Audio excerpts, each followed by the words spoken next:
Good evening, everyone. Okay, welcome to the GS paper 1 history question discussion. So in this question, obviously we are going to discuss about the modern Indian questions as well as art and culture question which were asked, and to summarize the entire questions asked this time comparative to 2020 as well as 2021 UPSC GS mains 1 question paper, I would say this time questions are fairly easy. Okay, direct questions are asked, okay, and they are not playing around with any kind of question tags like critically examine, evaluate, okay, at the same time comment. So they have made pretty much direct question like give reasons, okay, discuss. All these are pretty much direct questions they have asked, and any serious candidate who have been preparing for UPSC for a quite a period of time, it can definitely, these questions should feel like they are fairly easier. Okay, so we'll move on to, without further ado, we'll move on to the first question. The first question is, why did the armies of British East India Company, mostly comprising Indian soldiers, win consistently against the more numerous and better equipped armies of the then Indian rulers? Give reasons. So it's a 150 words question, so carrying around 10 marks. It's a, again, very simple question. The question is asking about why Britishers won, why Indians lost, right? The Indians during that point in time comprise about various local families, can we say. Okay, so these local families included this Bengal family as well as Mysore, Marathas, Punjab and Sindh. So that is how Britishers occupied, so by defeating one rulers after the other. Okay, especially started from the mid 18th century, we can say in 1757, okay, with the Battle of Plassey. So that is where the real conquest of India began, and this stretched from 1757 to until 1857 too. Okay, for 100 years there was unbridled expansion of British East India Company, and that contributed for the evolution of the imperialism in India, especially from the mid 18th century. The introduction which can just write about, so how Britishers came to India. Okay, so they came as traders and they were moving towards imperialism, and they turned India into a colonial state. That's a colonial, we can say colony of England during that point of time.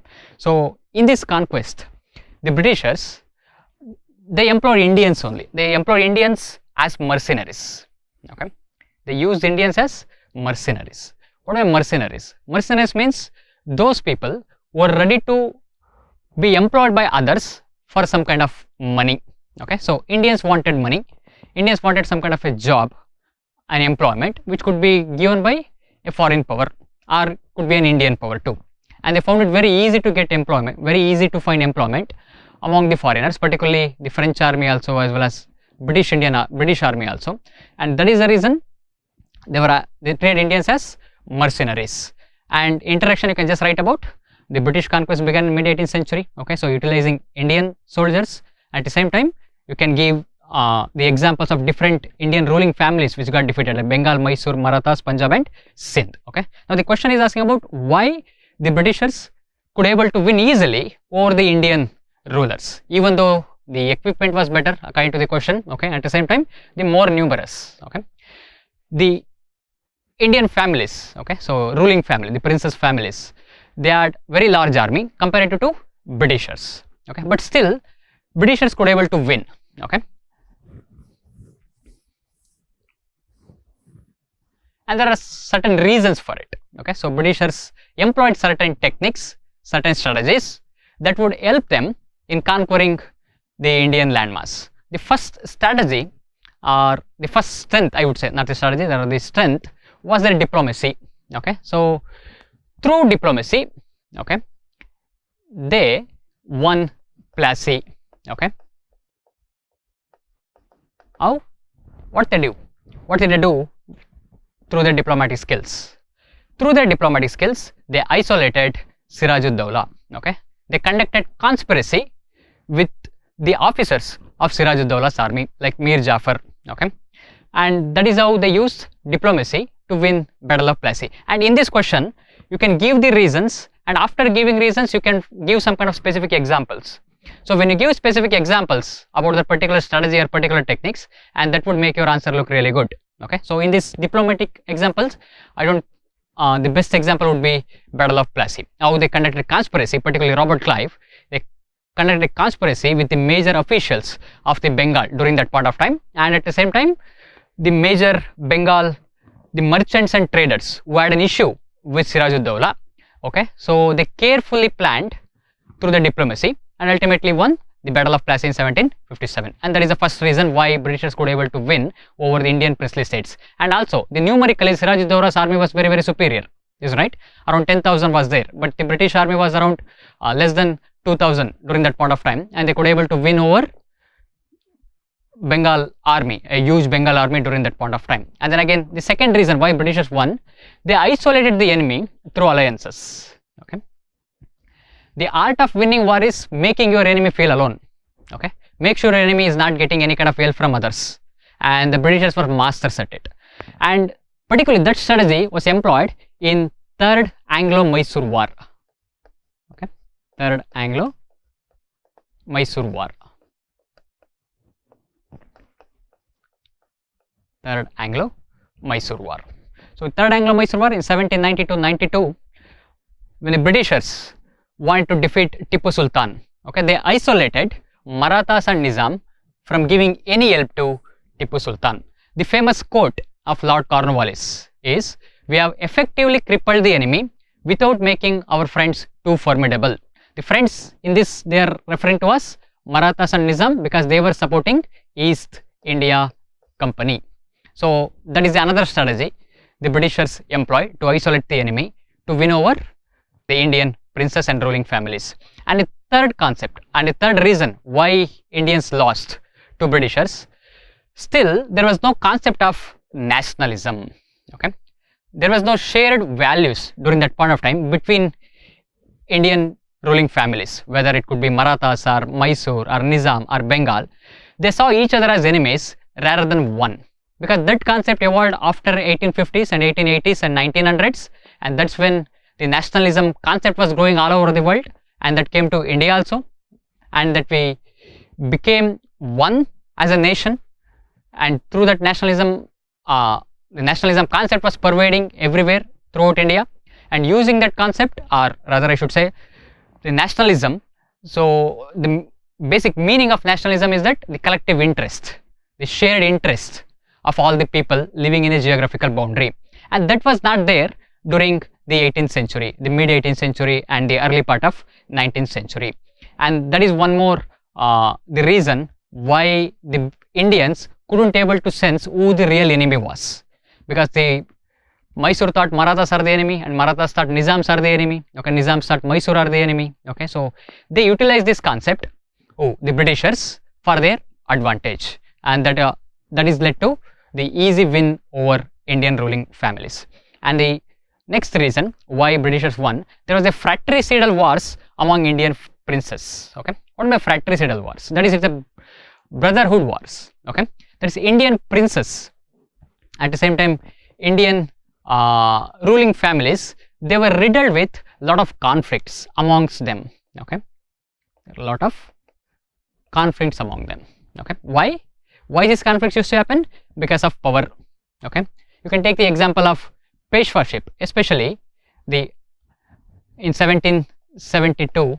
Okay, so after 1772, so there was a battle for Peshwaship started between Raghunath Rao, Narayan Rao, Savai Madhav Rao. Okay, and that played into the hands of Britishers again. Okay, they utilized these conflicts for their advantage to increase their territorial power in India. Okay, that is one example we can talk about. And you can also give example of the Second Carnatic War too.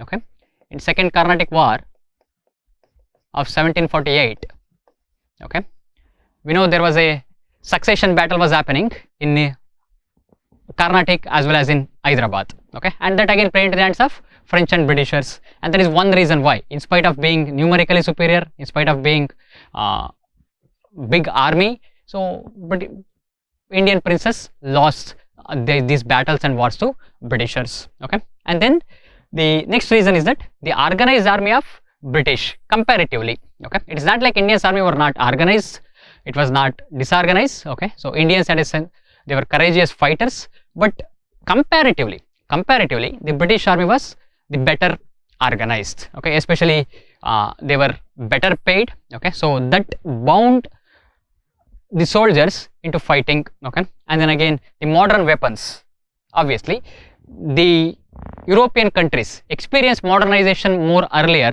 compared to India, okay, especially in technological field, especially when talking about defense technological field. So they had better equipments and better arms compared to Indians, and that obviously that played into the hands of played to the advantage of Britishers, and they could able to easily defeat Indian soldiers or Indian ruling families. And lastly, we can come to the better quality of leadership, okay.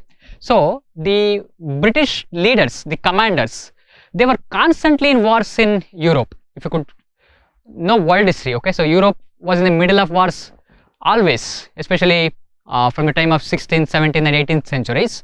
The Europe was riddled with so many wars. So these British commanders had a lot of experience in wars, okay, a lot of experience in warship or in warfare,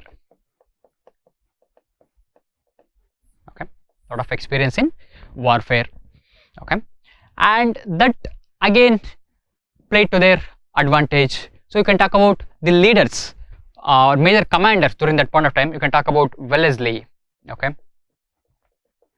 you can talk about Cornwallis, okay, because Cornwallis had a lot of military experience in American War of Independence. So these are some of the major reasons why Britishers could able to defeat Indians in the mid 18th and mid 19th centuries, okay. So these are some of the major reasons we could talk about, okay. That is, why did the armies of the British India Company, mostly comprising Indian soldiers, win consistently against the more numerous and better equipped armies of the then Indian rulers? Give reasons in 150 words. You can just firstly you talk about how the Britishers came to India, okay, as traders, and give when their conquest began, around which time.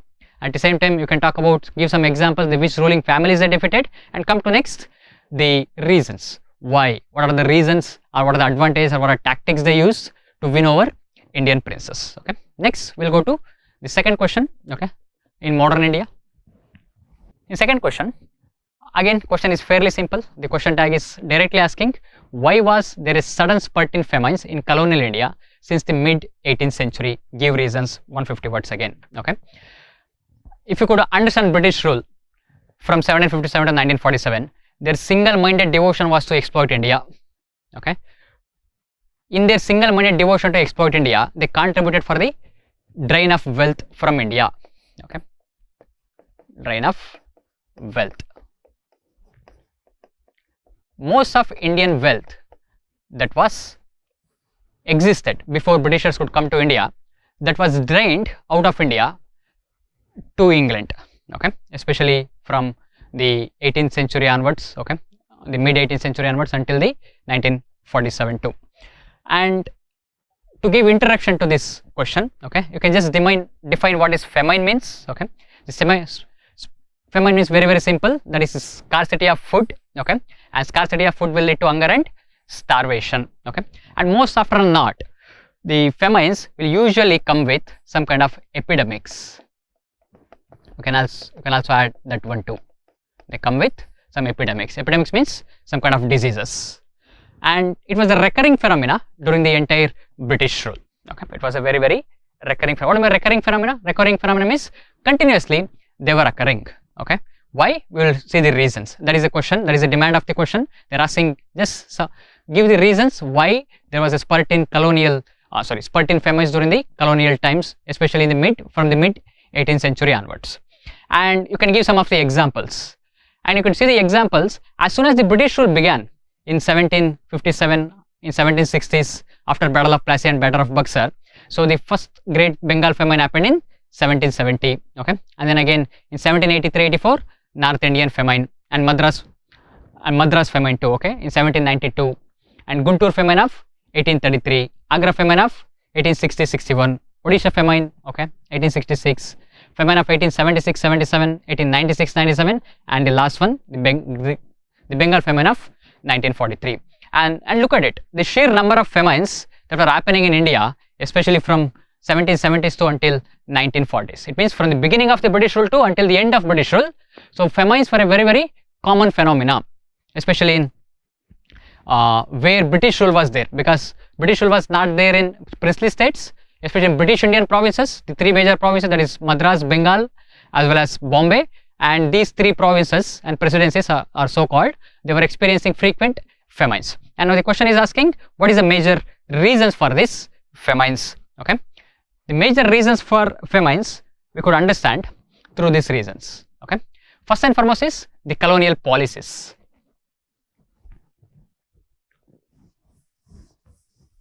Okay, the colonial policies. Which colonial policies played a role? Particularly their land revenue policies. The only thing the Britishers were interested in India is to get wealth, okay, to get rich and to drain that wealth out of India as soon as possible. Okay, and this land revenue policies like Ijardari system, okay, that was the first land revenue policy in 1772, Zamindari policy in 1793, okay, Rohitwari policy in 1820s, okay, and then you can also talk about Mahalwari also. And what these policies did was to exploit Indian farmers and to exploit Indian labor class and to exploit Indian common people per se. Okay, so they exploited farmers or peasants, okay, and agricultural laborers, okay, and then again commoners, because most of the people in India were dependent upon land. Okay, so land was the major livelihood, but these lands were imposed with so many burdensome revenue policies like Ijardari, Zamindari as well as Rohitwari system, and they exploited this, they exploited all these people and they had to abandon their agriculture profession itself. Because of all these policies, so many people had to abandon agriculture. And when you abandon agriculture, what happens? When it was the major livelihood, when you are abandoning agriculture, you are losing livelihood. When you lose livelihood, obviously you are going to lose employment, you are going to lose income, and when the income is reducing, obviously the food consumption will also come down. Okay, that is the first reason. The second one reason is the one-way free trade, okay, policy. That is, it broke the backbone of Indian economy, resulted in decreased income. This one-way free trade, what do you mean one-way free trade? It's very simple to understand. Whatever India was exporting and importing, India was not getting anything in return, because India was exporting all the raw materials and importing all the finished products. When you are exporting raw materials, all the resource of India is going out of India. At the same time, you are importing the finished products and there is no growth of industrialization in India. Okay, and that broke the income generation or the capital generation in India. And when the capital generation reduced, and it decreased the income. Okay, and decreasing income, as we already know, that has a direct bearing, a direct impact on the livelihood of the people, and that led to a lot of famines. And next one, we talk about commercialization of agriculture. What do you mean by commercialization of agriculture? That is growing agriculture for market. Okay, so in place of food crops, the Britishers encouraged a lot of commercial crops like cotton, okay, and then again jute, okay, and then again indigo. These are all not food crops. Okay, they were growing, they were forcing Indian peasants, they were forcing Indian people to grow more and more commercial crops so that they could be sold in international market for better prices. So when more and more land was brought under commercial agriculture, okay, and the land under food crops reduced. When the land under food crops reduced, and it had a direct impact on the overall quantity of food production, and the overall quantity of food production came down, and that ultimately led to shortage of food and starvation and hunger. Millions of people died. Okay, and then come to next one, the lack of agricultural support policies like loans, remissions and transportation. See, any government you take, whether you go to ancient India or medieval India, modern India, okay, particularly after independence, the basic duty of the government is to support the people, okay, support the agriculture. If agriculture grow, the economy will grow. But the Britishers were not at the slightest of intention to support agriculture in India, okay, and they were only interested in making money out of India's agriculture, making money out of India's industries, making money out of India's resources, and they were not interested in providing any kind of support, because agriculture needs a lot of support from the government, okay, a lot of support from the governance as well as policies to make it a profit oriented we can say a business, okay. So but loans were not given because the farmers needed loans to buy crops, okay, and to buy bullocks, okay, and farmers needed remissions. Remissions means what? That is reduction of land revenue, okay, reduction of land revenue when there is droughts was happening, when there was floods was happening, but those things were not forthcoming. And transportation facilities again used for kind of exploitation purposes. The major intention of developing railways was to reach the hinterlands, okay, reach the goods of Manchester and goods of Leeds to the remotest part of India too. And there was and this transportation was also again used for exploitation of Indian economy, and there was no we can say it helped to some extent, but the larger interest was to exploit Indian economy, okay. So again this agricultural support was not forthcoming. When this agricultural support was not forthcoming, agriculture suffered, okay, the people suffered, the peasants suffered, the farmers suffered. And when they were suffering, when there is lack of incentive for growing crops and the crops production came down, again all these people fell into poverty, okay, unemployment, and that led to again starvation, hunger, okay. And then come to the transfer of resources for war and military during First World War and Second World War. And you can also talk about the Britishers were using Indian resources for financing some their own private wars, we can call it, okay, like Afghan war, okay, way back in 1839, okay. Then again Second Afghan war in 1880s, okay. They are using Indian resources to finance these wars, okay, especially during First World War and Second World War. All the food resources of India, okay, they are transferred to Europe, okay. All the financial resources of India again transferred to Europe, and that reduced the resource base in India, okay. And all the food products were being transferred to outside India. Obviously Indians are going to experience some kind of food shortages, and that is also one of the major reasons during wartime. So inflation skyrocketed, okay, because of shortage of food, and other impact of that would be shortage of food, and then again the people suffered from starvation and hunger, okay. And then again careless attitude of officers towards welfare, okay, particularly like someone like Lytton, okay, he was the viceroy in 1870s, and this officer did not care about India as well, did not care about Indian people welfare, okay, and they had contempt for India, they had contempt for Indian culture, they had contempt for India, okay, Indian people, and they did not show any interest in developing India as a nation, okay, developing Indian economy, okay, and developing the welfare of the Indian people, okay. So that callous attitude, what do you mean by callous attitude? It means we can say artless, okay, they were really artless towards Indians, okay, and because of their attitude they couldn't take any kind of a meaningful programs, okay, or meaningful action towards the welfare of Indians, okay. And then lastly, the major reason from the British point of by the Britishers, okay, so which were due to mismanagement of supply chain, okay, in 19th century, okay, as well as in 18th century, okay, and in the early part of 20th century also, the Britishers did not develop any kind of distribution mechanism as well as warehousing facilities, okay. That is a hallmark of the food distribution. Today we have PDS, okay, and today we have Food Corporation of India, okay, that is giving that is storing a lot of food grains, procuring from the people, procuring from peasants, okay. Britishers had not developed any distribution centers, Britishers had not developed any kind of warehousing facilities, okay. This supply chain mismanagement also contributed for the growth of famines, and we know that is in any system from production, okay, and then again distribution, okay, transportation, all these should play hand in hand to ensure a better service, okay, to ensure a better delivery of goods to the people, and that was not developed during the Britishers' time, okay. It was not like only Britishers were responsible, obviously the 90% of the time Britishers were responsible for the famines which were happening in India, but majorly there were some other natural causes too, okay. These natural causes were, so Indians, we know the Indian agriculture depends upon monsoons, okay, it's alternative period of drought and flood used to happen, okay, that had an impact on the food production, okay, due to monsoon failures, okay.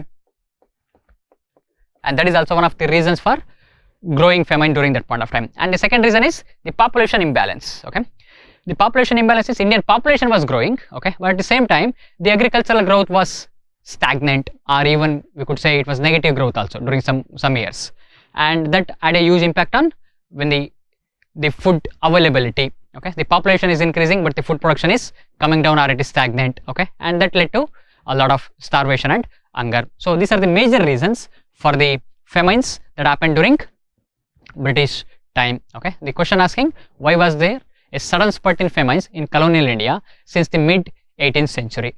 Okay, so you can just talk about what is famine. Okay, you can give some examples of major famines that happened during that point of time, and lastly you can talk about the reasons for famines. There are varied reasons. Okay, you can just give examples about it. Okay, and you can also any anecdotes you got about any specific famine story, you can also write about that one. Okay, in very in 1 or 2 sentences. Do not elaborate more on that. Only give the only focus on the major reasons why the famines happened during that point of time. Okay, next we'll come to the art and culture questions. In art and culture, the first question was, how will you explain that medieval Indian temple sculptures represent the social life of those days? This is a 150 words question. Okay, or 10 marker question. In introduction you can write about what do you mean by sculpture. Okay, it's mainly the demand of the question before going to that one. Okay, it is asking about the Indian temple sculptures. Okay, they are representing social life. Okay, if you break down this question, they are asking about temple architecture. Okay, in temple architecture one of the features is the sculptural panels, and the sculptural panels, they talk about the social life of those time. Okay, especially which time we are talking about, the medieval times, and particularly you can start with what do you mean by sculpture. Sculpture is a 3D visual art, carvings on stones. Okay, that is very basic definition, and then you can talk about these sculptures can be mainly found in Indian temple architecture. Okay, especially in medieval India. Okay, because by the time of medieval India, okay, the temple architecture was becoming more and more developed. Okay, it was developing, it was evolving very rapidly, and this temple architecture was adorned with a lot of sculptural panels. Okay, a lot of ornamentation we can say. Okay, and this ornamentation and sculptural panels set stories about this social life. Okay, and particularly the medieval temples known for very rich sculpture. Okay, and these medieval temples you can give examples about Hoysalas, Rashtrakutas, Cholas, Imperial Cholas, Vijayanagara. Okay, and Khajuraho group of temples of Chandelas. Okay, and you can also give the time period of this time period of this temples also, especially of Hoysalas, Rashtrakutas, Cholas and Vijayanagara too. Okay, and next we can talk about how this temple architecture, okay, especially the sculpture, was throwing light on social life, this contemporary social life. Okay, during that point of time. Okay, that could be seen on the sculptural panels. The sculptural panels were there on pillars. Okay, on walls, ceilings, as well as doors also. Okay, on temple pillars, temple walls, temple ceilings and temple doors. So that is where the sculptural panel could be seen. Okay, you can break it down, and then you can talk about the narration of social life. Okay, what sort of social life could be seen in these sculptural panels? The first sort of social life that can be seen in these sculptural panels is the ornaments of that particular time. Okay, so we come to know about the social life of those times through this sculptural panel, and the sculptural panels showed these ornamentations and showed these dresses of that particular point of time through a story format. Okay, so they depicted different stories. If you could see these sculptural panels when you visit a temple, okay, so they will tell a story, and through the story we understand their social life, what kind of social life existed in the medieval times. And we can talk about ornaments of that particular time. Okay, we can talk about they show about dresses of kings, royal family. Okay, and common people like dhotis and saris. Those were the dressing styles of India, and even today also. So that is continuing. So that is the reason the sculptural panel will throw a lot of light on the social life of Indian people. And then again you can also talk about the hunting scenes that could be depicted, okay, in sculptural panels. And then you could also see the dancers and musicians, okay, represent their aesthetic taste of the time. And not just dancers and musicians, you can also come to know about musical instruments, okay, of that particular time. Musical instruments, okay, those are depicted on the sculptural panels. And then we also come to know about their mode of transport through bullocks, camels and horses, okay. And if you have seen Khajuraho group of temples, and they are known for a particular type of sculpture, and the particular type of sculpture they express is the expression of love and romance, okay, and that also throw a light on their social life. And next one we can talk about the various entertainments, okay, especially if you visit Vijayanagara temples in Hampi, okay. So we could see the sculptures showing wrestling as a sport, okay, sword fights as well as buffalo fights. Particularly all this can be seen in Vijayanagara temples.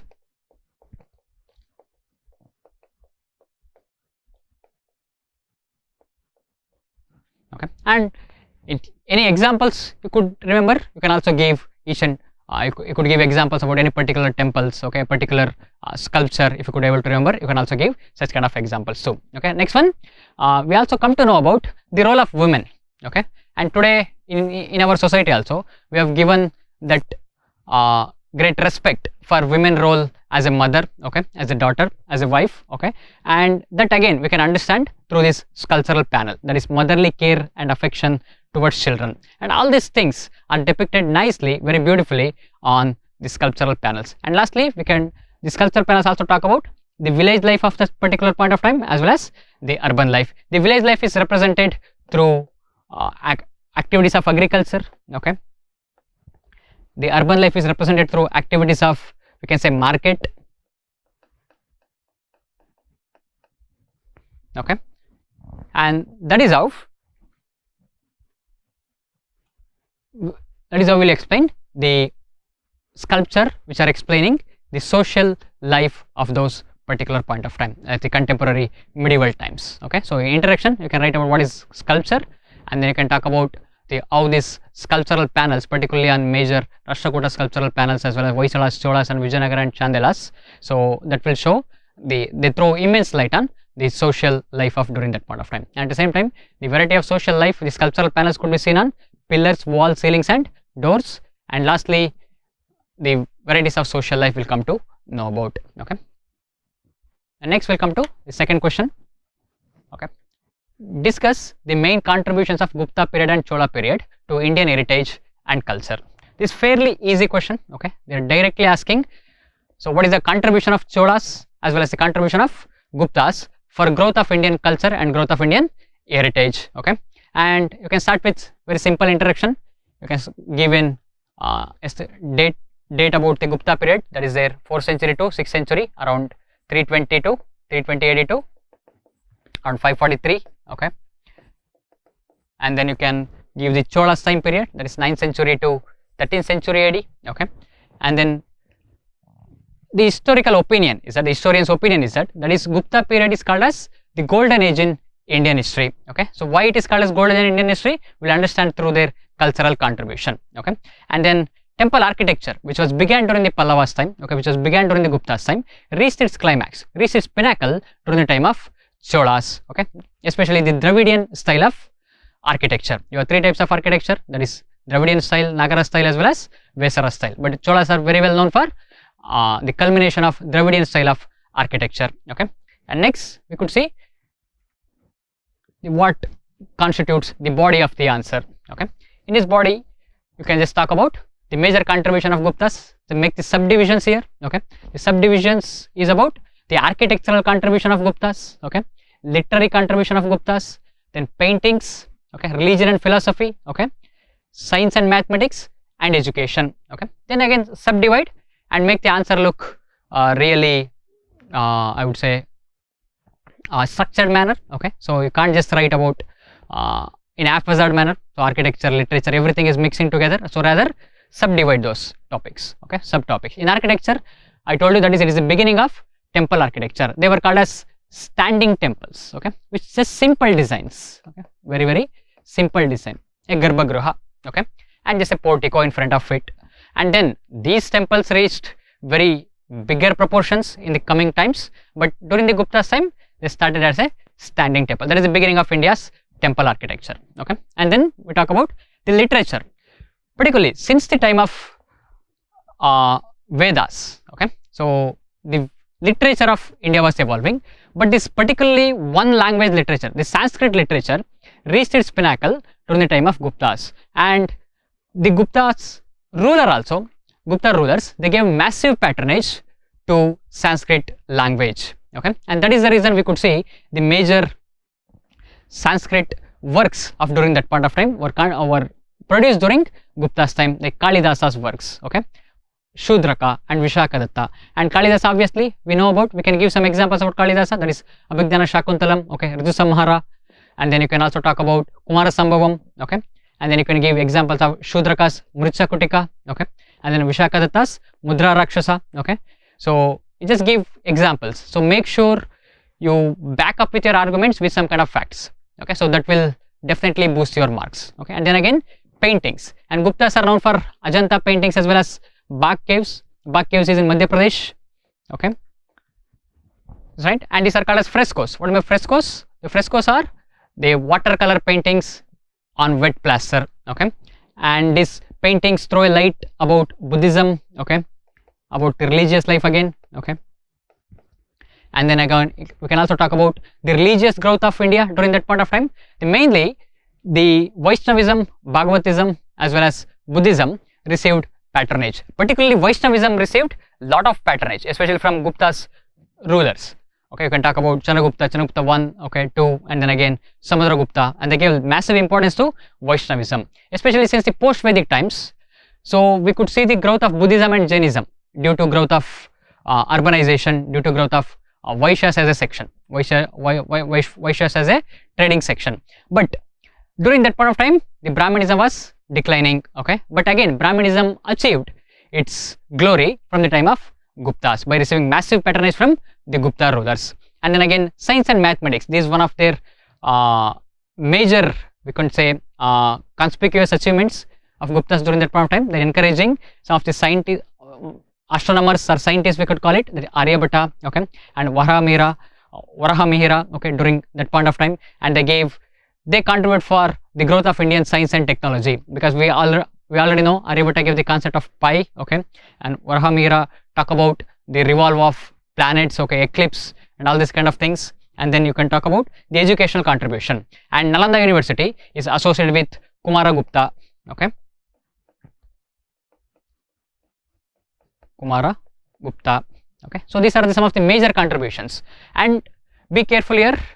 So because the question is asking about both Cholas as well as Guptas, okay. So do not concentrate too much about one particular family, okay. So we have to focus on the Cholas also, okay. Next we'll come to Cholas, and Cholas' foremost contribution is about the temple architecture, okay. Again, subdivide their contribution in temple architecture as well as sculpture, portraits, dances as well as religion. You can just elaborate on one or two points, that would be more than enough, I guess, okay. So in temple architecture, I told you that is Dravidian temple architecture reached its culmination, which was began during the time of Guptas, okay, in North India. In South India it began during the time of Pallavas, okay, around the same time.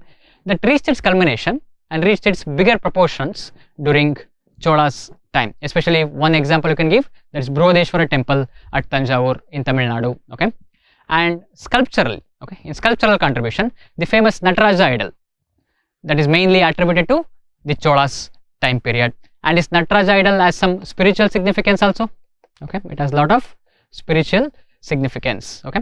And this Nataraja idol we will mainly see especially in conducting some Bharatanatyam dances, okay. And again, that is again one more contribution for them, that is dances, okay, especially they promoted Bharatanatyam as well as Kathakali, okay.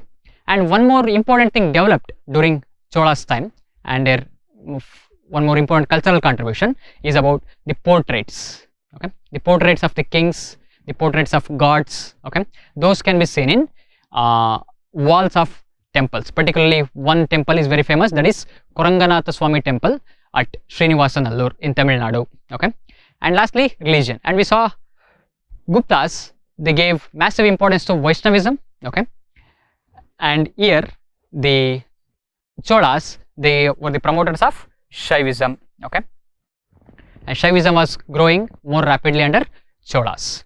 These are the major. Okay, just very simple question this is. Okay,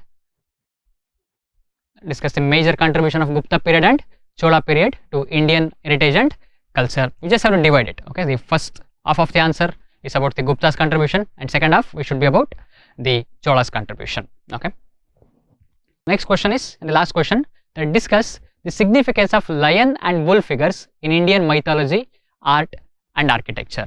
Okay, and this question is associated with current affairs because there is a lot of news and a lot of controversies which were happening about the launching of India's emblem in Central Vista in New Delhi. Okay, so I guess this question was asked in that backdrop. Okay, and they are asking about significance of two symbols, that is one is lion, another one is bull figure.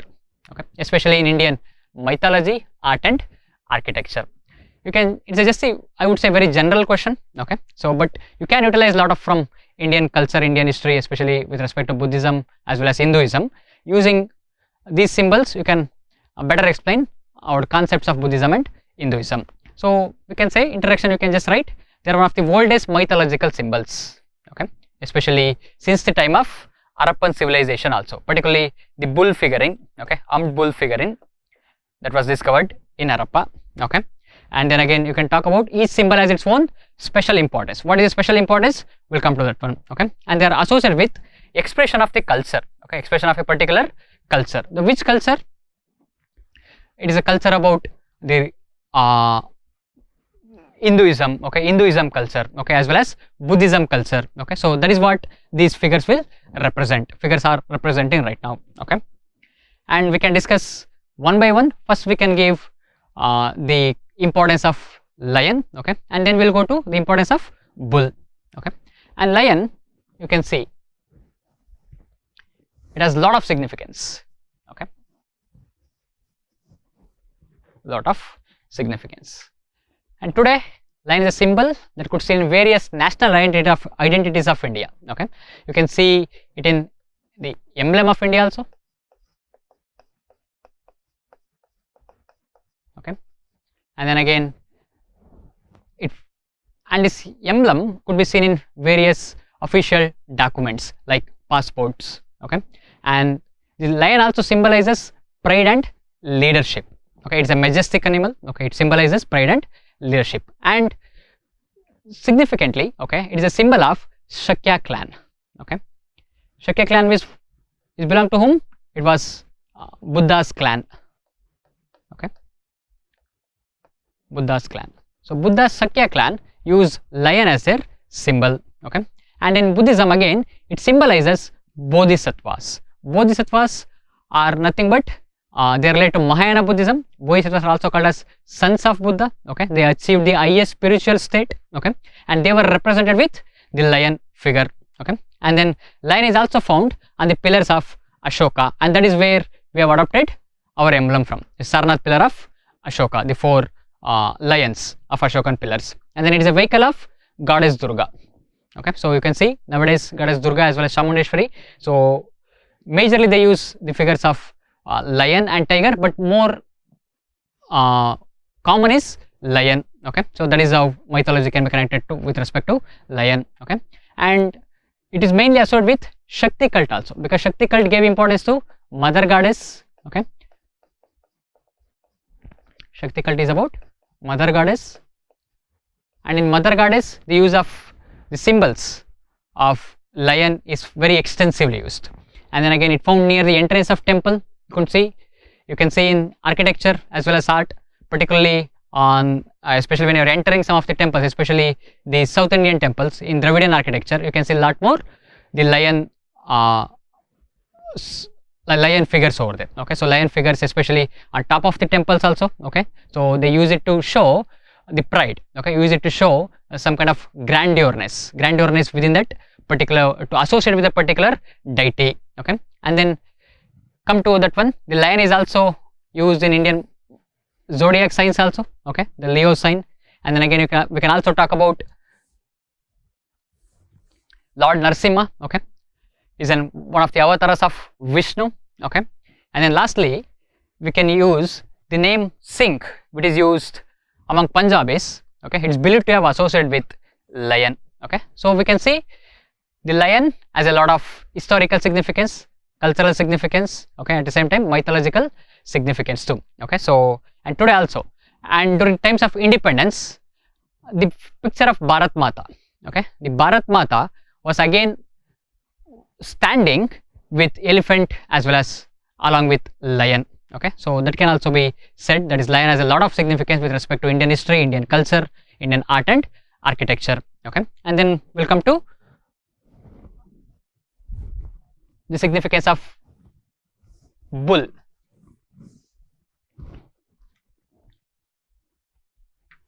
okay. The hump bull first was discovered in Indus Valley civilization, and historians postulate that figure had some kind of spiritual significance for the Harappans, okay. It had very spiritual significance. Second, we can also talk about the bull can also be found along with Pashupati seal, and Pashupati seal is associated with Shiva worship, okay. And then the bull during the Vedic time, it also associated with fertility and prosperity, okay. And then it was also the chief form of wealth during Vedic times, and we know that this exchange happened, wars also happened for cattle. At the same time the exchange also happened because cattle was a medium of wealth also, okay. And then Gotras, today the popular Gotras, okay, so that is also emerged out of cattle and bull only, okay. And then Buddha's birth is symbolized by bull and lotus again. So we can see these animals, okay, particularly bull as well as lion, they have a lot of mythological as well as cultural significance. And again coming back to zodiac sign, the lion was used as Leo and then bull was used as Taurus, okay. And more importantly, bull is a vehicle of Lord Shiva, like how lion is a vehicle of goddess Durga, okay. So bull is used as a vehicle of Lord Shiva, okay. And bull is also associated as is a guardian of Kailash mountains. So again Kailash mountains are associated with Shaivism. It is believed that Shiva is, or Kailash mountain is the abode of Lord Shiva, okay. And then you can also talk about Nandikeshwara or Nandi. Wherever you go in most of the Shiva temples, you definitely see Nandi outside the temple, okay. So that is one thing, and it was a great sculpture as well as art form. Bull is also used as sculpture and art form through Nandi images. And lastly we can talk about the present festivals which we celebrate, okay, that is Sankranti as well as Pongal festivals. They can again give a lot of respect to bulls, okay, they adore bulls, okay, during that part of time, especially celebration of these festivals. So we can see these two animals, okay, that is bull and lion, okay, there are a lot of mythological, art as well as architectural significance in Indian history, okay. There is one more question, this time it is asked. The question is, the political and administrative reorganization of states and territories has been a continuous ongoing process since the mid 19th century. Discuss with example. I think there is a lot of confusion associated with this question, okay. So some people would say it is a world history, okay, and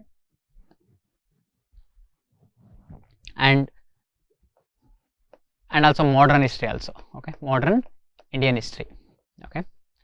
So we will discuss from both the angles, okay, we will discuss from both the world history angle as well as modern Indian history angle also. First we will discuss from the world history angle. So I thought of covering Indian history within world history only, okay. So because the question is slightly more confusing in nature, okay, so some people are associating it with the Indian history, especially after 1850s and everything, about the transfer of power from East India Company to the British Crown, okay, and some of the people are associating it with the world history, okay. So we'll include both point of view, okay.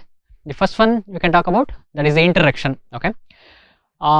We can talk about in 1850s onwards, especially in the world history, okay, in 1850s onwards, a lot of states were emerging, a lot of nation states were emerging. the states were just a mere geographical expression, but right now they were becoming a nation states. Okay, what do you mean nation states? Nation states means like those countries which are coming together with common culture, like Germany and Italy. Okay, so those are the two major nation states which emerged in 19th century, but the other nations also emerged. We'll come to that one. Okay, and then again this rise of nation states, okay, emerged due to two influences. Okay, the two influences is that the French Revolution of 1789, okay, and the rise of Napoleon. Okay, because French Revolution is such a kind of an event which had huge implications for the course of the world history. Okay, and the ideals of French Revolution like liberty, equality and fraternity, and they reverberated in other countries of Europe. Not just in other countries of Europe, they traveled all over the world also. Particularly the Indian nationalism is also influenced by French Revolution. Okay, so especially from of the ideals of Indian nationalism. And Napoleon, so his conquest, especially from 1800 to until 1815, until his defeat in the Battle of Waterloo. Okay, so he unified some of the geographies in Europe. Okay, and he brought indirect unification of some countries, and that contributed to the growth of national consciousness. We'll come to that one. Okay, and then ideals like nationalism, liberalism, okay, and also democracy, you can also add to that one. That is, they contribute for the rise of nation states during 19th century, particularly from the mid 19th century onwards. Okay, so this should be your part of your introduction. Okay, and then you can also add to the Indian. Okay, so especially after 1850 onwards, okay, the power was transferred from East India Company, okay, to British Crown. Okay, after 1857, transferred from East India Company to British Crown in 1857 after the revolt of 1857. So after 1857, India came under the direct control of British administration. Okay, so there are a lot of administrative reorganization of Indian states also happened during that point of time. They stopped the policy of conquest. There will be no conquest after 1857. Okay, and they started introducing new administrative concepts during that point of time, which were introduced previously also. Okay, they started implementing those administrative concepts in a more matured manner, okay, in a more advanced manner, like civil services, okay, as well as judiciary, okay, and that was happening. That is, political and administrative reorganization of states were also happening in India, and these concepts were being introduced all over Indian states, and not just Indian states. Some of the princely states were also adopting this new administrative and political concepts. Okay, and next, from the world history point of view, okay, so how these nation states or the political administrative reorganization of states was going on. Okay, and the question talks about it is a continuous process. Okay, from the mid 19th century until today also. We have to give the modern examples too, contemporary examples, how this process of the reorganization of states are going on. Okay, now the Congress of Vienna of 1815. Okay, Vienna is the capital of we can talk about Austria. Okay, so that is where after the defeat of Napoleon, the major leaders of Europe assembled in Vienna, okay, to redraw the maps, okay, redraw the map of the entire continental Europe. Okay, and these redraw represented reactionary forces. Okay, what do you mean reactionary forces? Reactionary forces means they do not want any kind of change. Okay, do not want change. Change where?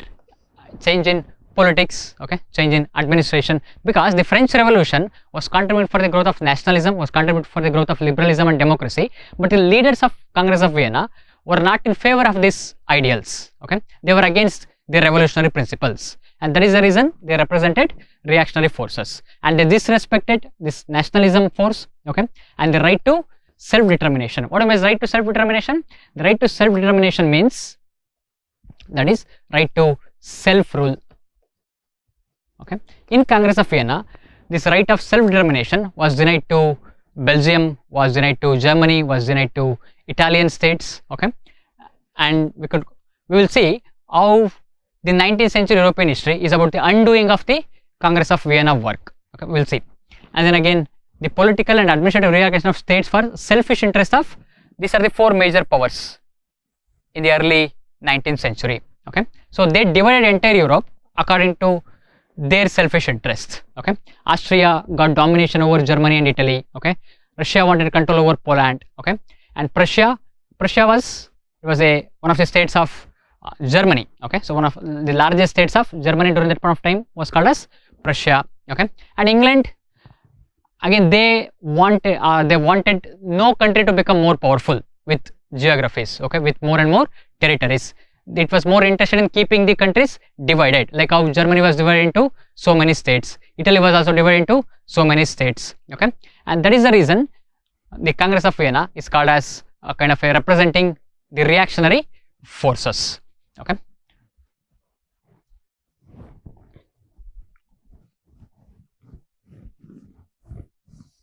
but these reactionary forces could not be, okay,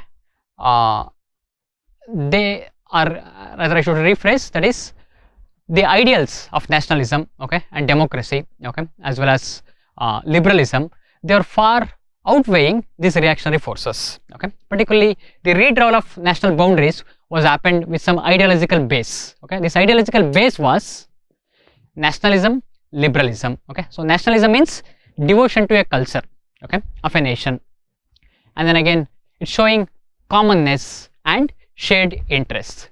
And this nationalism was concept growing so rapidly, and these reactionary forces were bound to get defeated, and that is exactly what happened in the coming centuries, in the coming decades of 19th century. And liberalism, what about liberalism? Okay, liberalism means social and material progress through laws and protecting people's rights like self-determination as well as sovereignty. All these rights, all the self-determination rights and sovereignty rights were denied in Congress of Vienna, but it is going to be this ideals is going to win. They are going to achieve victory, especially with the unification of Germany and Italy, and not just unification Italy and Germany, some other states also we'll see. And then all these ideas, all these ideals, okay, were expressed through numerous revolutions that happened in 19th century Europe. Okay, the lot of revolutions happened, beginning with the French Revolution of 1789, and then again in the course of the 19th century, more revolutions happened, and these revolutions wanted to achieve these ideas. Okay, they wanted to bring into forefront the victory of nationalism as well as liberalism. Okay, and the question says, discuss this with some suitable examples. Okay, that examples of winning of nationalism, okay, so winning of liberalism. And the question is also talk about, it is an ongoing process. It is an ongoing process from mid 19th century to until today. Okay, you can talk about the chronologically, the first reorganization of politics happened during the independence of Belgium from Holland in 1830 July Revolution. Okay, 1830 July Revolution. Okay, and that is the first victory of ideals of nationalism, because in Congress of Vienna, the Holland and Belgium were made as one nation. Both are culturally different. Okay, Belgium language, culture is everything different. Holland culture and everything different. But these reactionary forces, okay, these reactionary forces for their selfish interests, they denied those kind of rights to the Belgian people. Okay, so they organized a revolution in 1830 and they became independent in 1830. That is one of the first countries to become independent in 19th century, one of the first countries. Okay, then again 1848 revolutions in Germany and Italy. There were the major revolutions happened in Germany and Italy, and they nearly achieved unification, okay, through people's action, but they failed. But those revolutions played or gave some kind of inspiration for future unification. Okay, but they made a rapid stride towards unification of Germany and Italy, and both of them achieved unification in 1871 with Franco-Prussian War. Okay, with Franco-Prussian War. Okay, it was a major war, had a lot of implication for the course of world history, okay, and two nation states emerged, that is Germany and Italy, okay, and then later the disintegration of Ottoman Empire, okay, and the emergence of Balkan states after the First World War. The Ottoman Empire was one of the biggest empires during that point of time. The Ottoman Empire is a Turkish empire. It is also called as Turkish Empire, okay. From the Ottoman Empire, Greece became independent in 1821 and 1829, okay, and then again after the end of the First World War, out of the Ottoman Empire, Bulgaria emerged, okay, Montenegro emerged, and Kosovo also emerged. All these countries are called as Balkan states. They are named after the Balkan mountains of Europe, okay, and then breaking up of Austro-Hungary Empire. It is also called as Habsburg monarchy, also called as Habsburg Empire, okay. So Hungary became separate from Austria because both were together, Austro-Hungarian, they were together, but Austria and Hungary also separated after the First World War, because after the First World War what happened, that is USA, UK and France won against Austria-Hungary as well as Germany, and now in the Treaty of Versailles, okay, the breaking up of Austro-Hungary Empire was taken up, okay. Then again Hungary became separate, okay. Out of this Serbia became separate as well as Kosovo, okay, because Kosovo and Macedonia, they were also simultaneously they were part of sometimes Ottoman Empire as well as from Austrian Empire too, okay. And then again decolonization. The decolonization happened in Asia and Africa after the Second World War, okay. The new lot of political states, lot of nation states were emerging, especially after the 1945, okay. The Second World War is a major event again, okay, that contributed for the growth of forces like nationalism again, okay. So many independence movements were happening, especially in India during that point of 1947, okay. So then again in Sri Lanka, okay, you can talk about countries like Zimbabwe, Namibia, okay. So many African countries, they were becoming independent after the Second World War, okay. Then again dissolution of USSR. So USSR was made up of many countries, okay, like 10 to 12 countries during that point of time, okay. So like countries like Poland became independent, okay. So Baltic states like Latvia, Lithuania, Estonia, okay, and Georgia, okay, they all became independent out of USSR, especially after 1980s, okay. And by the time of 1991, only one country was remaining, okay. So one big country was remaining, that was Russia, okay. The USSR was completely dissolved, okay. And lastly we can talk about today, okay, because the question talk about the political as well as administrative reorganization is a continuous process from 19th century, okay. That is Israel and Palestine conflict, okay. What is going on, that is again a larger issue about the politics of Palestine as well as politics of Israel, okay. It's an issue of reorganization in going on in 21st century. So all these are issues in 20th century, okay, and these were happening in 19th century, and this is right now going on is in 21st century too, okay. So these are all some of the major examples. Again going back to the question, okay, the question says that the political and administrative reorganization of the states and territories has been a continuous ongoing process since the mid 19th century, okay. If you could able to relate this question to the Indian context, okay, to the Indian context, okay, especially from 19th century until independence also, okay. So India was divided into two, okay, that is British Indian provinces, okay, as well as princely states, okay. Princely states means what? They were under kings, okay, they were under ruling families or monarchy, okay, like Mysore was a princely state, okay, like Jammu Kashmir, okay, was a princely state, one example, okay. So this British India was, the three major British Indian provinces were Bengal, okay, Madras, Bombay, okay. This is how the entire India was divided during that point of time. But after the power was transferred from East India Company to the British Crown, especially in 1857, okay. Now new kind of administrative setup was began in India, okay. What kind of new kind of administrative setup began? because that administrative setup is directly influenced from the West, that is the British administrative system. British administrative system that was being introduced. Okay, and most of the Indian states during this point of time were adopting this new administrative system. Okay, like I already mentioned, like civil services, okay, judiciary, okay, and then again police. Okay, these were some of the new administrative reorganization of states that were happening. Okay, and in politically, the major reorganization happened in 1947 after India achieved independence. Okay, so the reorganization of Indian states happened. That is, this British India as well as this princely states were merged into Indian Union.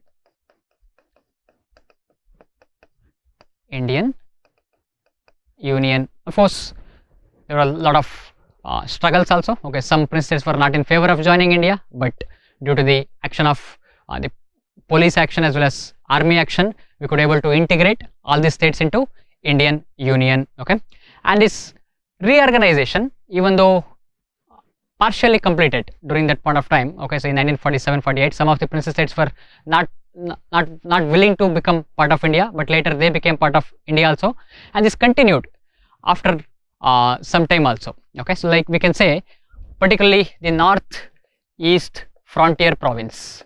Okay, northeast frontier province, that again what was one single province, okay, at the time of independence, that again reorganized into Assam, okay, then again Meghalaya, okay, Arunachal Pradesh, okay, and then again Nagaland, Mizoram. So all these evolved out of one single provinces, and then again the further division of the states which would happened, that emergence of Telangana, okay, now from Andhra Pradesh, okay, and then we can also talk about emergence of Chhattisgarh, okay,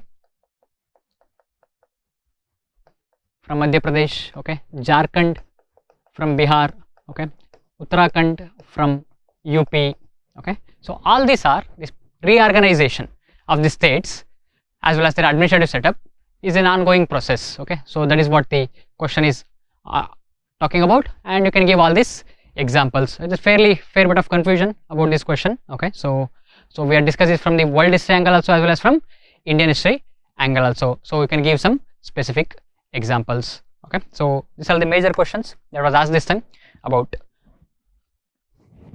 from history. Okay,